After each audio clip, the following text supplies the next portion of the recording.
আজকের মিনি ব্লগটা কি নিয়ে হতে যাচ্ছে অলরেডি তোমরা ক্যাপশন দেখে বুঝেই গেছো। হ্যাঁ, আজ হচ্ছে আমাদের ভাড়াটিয়া পিয়াস কাকার বিয়ে। ফার্স্ট টাইম কারো বিয়ে হচ্ছে আমাদের উঠানে, তার জন্য তো অনেক এক্সাইটেড, তাও আবার হিন্দু বিয়ে। এদিকে দেখো সন্ধ্যা হতে না হতেই আমরা কিন্তু রেডি হয়ে উঠানে চলে এসেছি, কারণ আজ হচ্ছে গোদরি লগ্নে বিয়ে। আর তোমরা অনেকে মনে করতে পারো যে ছেলে বিয়ে কোণে কি করছে, আসলে কোণেকে এখানে এনে তারপর বিয়ে হবে। এদিকে কিন্তু বিয়ে শুরু হয়ে গেছে, আর আজকের বিয়ের মণ্ডপটা হচ্ছে আমাদের উঠানে বসে করার কথা ছিল, কিন্তু যেহেতু বৃষ্টির সিজন, বলা যায় না যে কখন বৃষ্টি নেমে যায়, তার কারণে তো ঘরে বসেই বিয়ে হচ্ছে। আর কত সুন্দর প্যান্ডেল করেছে তোমরা দেখতেই পাচ্ছ। আর এদিকে কিন্তু মা কাকিরা সবাই মিলে নাচানাচি শুরু করে দিয়েছে। একটু পরে শুরু হয়ে যাবে শুভ দৃষ্টি, আর সন্ধ্যায় বিয়ে হওয়ার কথা ছিল, কিন্তু দেখো এদিকে 8টা বেজে গেছে। তো এদিকে কিন্তু শুভ দৃষ্টি শুরু হয়ে গেছে।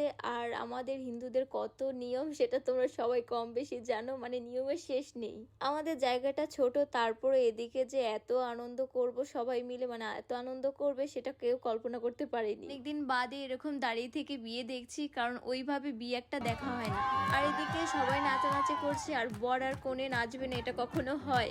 তো এই তো শুভদৃষ্টির পর একটু নাচানাচি করে আবারও শুরু হয়ে গেল বিয়ের যা নিয়ম রয়েছে। একটা ব্যাপার, আজকে কিন্তু আমাদের দুটো বিয়ের ইনভাইট পড়েছে, মানে আমাদের ইনভাইট আসে না, যখন আসে তখন একসাথে আসে। কি আর করার, বরিশাল ক্লাবে হচ্ছে বাবার মা যাবে, আর এই বিয়েতে আমরা রয়ে গেলাম। যেহেতু নিজেদের বাড়িতে বসে বিয়ে হচ্ছে, যদি না থাকি তাহলে কি হয়। ফাইনালি সেই মুহূর্তটা চলে আসলো, যেটার জন্য আমরা সবাই এক্সাইটেড থাকি। তো ফাইনালি সিঁদুরদান হলো। ঘরটা ছোট হওয়ার কারণে ধোয়াতে তো আমাদের সবার অবস্থা খারাপ হয়ে যাচ্ছিল, কিন্তু এদিকে দেখো কাকার তার বউ কিভাবে বসে আছে ভগবান জানে। সো কনগ্রাচুলেশন তোমাদের নতুন জীবন পথ চলার জন্য।